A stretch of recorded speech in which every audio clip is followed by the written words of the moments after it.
Namaste, Jai Bharat. I've told you that Bharat has three explicit enemies.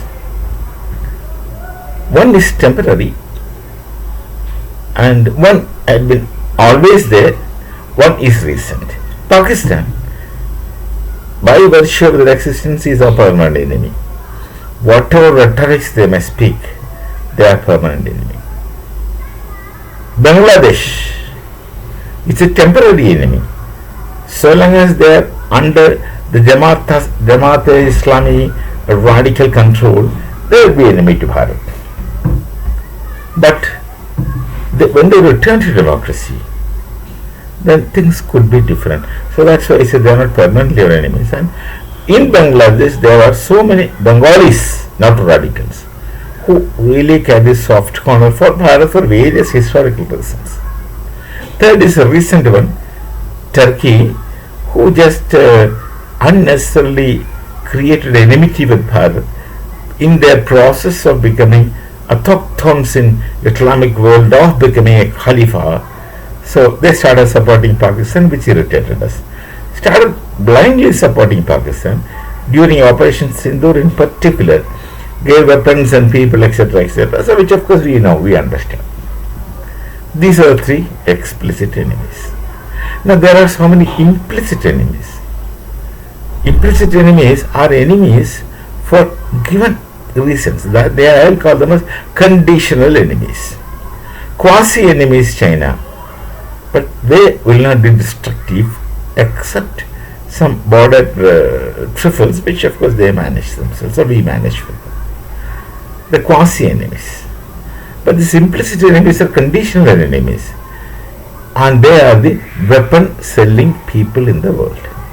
Because weapon trade is something which is enormously profitable. When you have electronics trade, you have 50%, 50 times profit, and in case of weapons deal, it's 500 times or 5,000 times. It's what you say, the price of weapon is what the sellers say. There is no negotiating. There is no discount. There is no reduction. It's at the will of the seller. He may discount. He may give long pay. But the price is fixed by him. You have no option. You cannot say that somebody sells it for this much, so you must have to sell. No such negotiations. So weapon trading is not very explicitly recorded, but that's the best trading in the world these days. Most profitable, best in this is not morally, but most profitable business in the world. And there are some nations who make weapons and sell. And naturally, they do not want competitors in the world. They make weapons. Weapons include from frigates to whatever. Aircraft, this thing, that thing. All kinds of weapons. Military weapons, which is used only by military. It can be anything. And there are some who make it. And others will have to buy. As a marketing strategy, some of these nations will even create an artificial conflict at their instance, make people fight and sell weapons to both. One directly, one indirectly. Or both indirectly. Very rarely both directly. They want to sell their weapons because that's their business, of those people who are in this business of weapon selling, weapon trading. They would even create artificial wars between people for nothing. And our people keep fighting. Our people means generally people of the world, I mean our people. Now I come from a background as Vasudhaiva Kutumbakam, so I would treat everybody as one. People fight. And they go on fighting, kill, get killed, etc., get orphaning others. All this because these weapon traders want to sell their weapons and make profit. That is a business, and there is no scruples in it. It's absolutely no scruples. It's very unscrupulous, and they do not want competitors. There are given set of people. Unfortunately for Bharat and for them, Bharat was making definite definite developments in our society. And we are so compelled by a neighbor with his allies, with their allies, to defend ourselves more formidably. So we had to put time, energy and money in our defense developments. So Bharat had to do it, Bharat developed. Bharat always had this potentiality of intellectual abilities with the people of Bharat. Don't forget us. We are the most ancient civilized world in the world. Civilized society in the world with definite established system of knowledge where all these things were already existing. So this is a case of Bharat. We have our background, our knowledge tradition very strongly behind us. So when given time and facilities and opportunities, it's not surprising that Bharat comes out with very novel weapon systems, things like that. So Bharat developed weapons for defense. Now that is in the market. After Operation Sindoor in particular, people saw the performance of weapons created in Bharat, and that is in the market. People wanted to buy it. We have not done it to sell. We have not done it to become a weapon trader. We have done it for our own defense, to defend ourselves from atrocities. That had been the history of Bharat, that we defend, not attack. Never in the history Bharat had attacked anyone for land or for anything. We were attacked, we only reacted. We are not proactive in any kind of war. But these weapons were used, and suddenly many people in the world found it interesting. They started buying, and then that's what everyone does. Anybody who can create weapon, who can make weapon, would make it as a market, and why not us?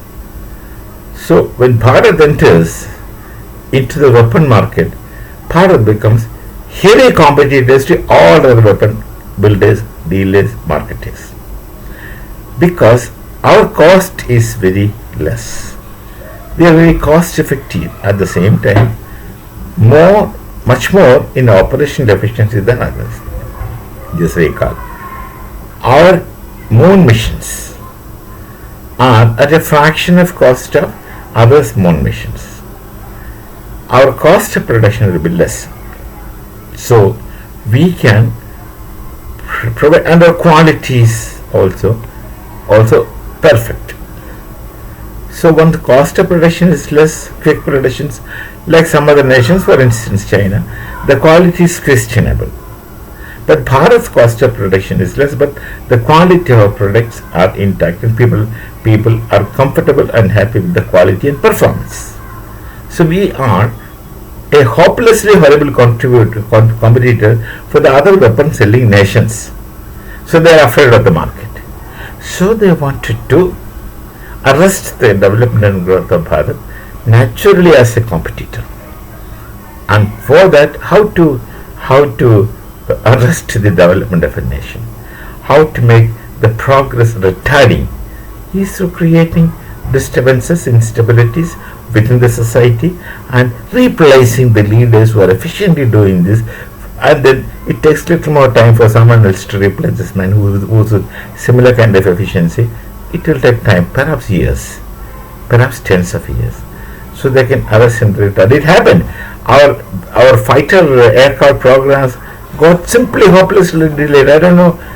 Someone has to investigate from our side. People must have investigated. They must be knowing it also. But I don't know. It's not in the market. It's not out there in this public sphere. That how our fighter jet program got stalled and did not take effect. That happened with us. Quite a few things happened. It's only last 10 years the nationalist government, who really are hardcore nationalists, who teach nation first. In Sanskrit it is Rashtraya Swaha. Rashtraya Swaha Idam Namama. With that mantra, those they are doing, then Our weapon system became exceptionally good, which people wanted to buy. We sell, we get profit. We don't sell it with exorbitant price, reasonable price because cost effective for us, and extremely efficient. But the money which they spend, this is more than worthy. So people buy. Therefore, Bharat becomes a heavy competitor for those weapon trading people whose product can't compete with our product both in performance, quality, and cost wise. So these people turn out they become enemies, conditional enemies. That's why I call conditional enemies. So long as these condition prevails, they will be enemies. They don't want us to progress further because their business will be, their shops will get closed. They're afraid.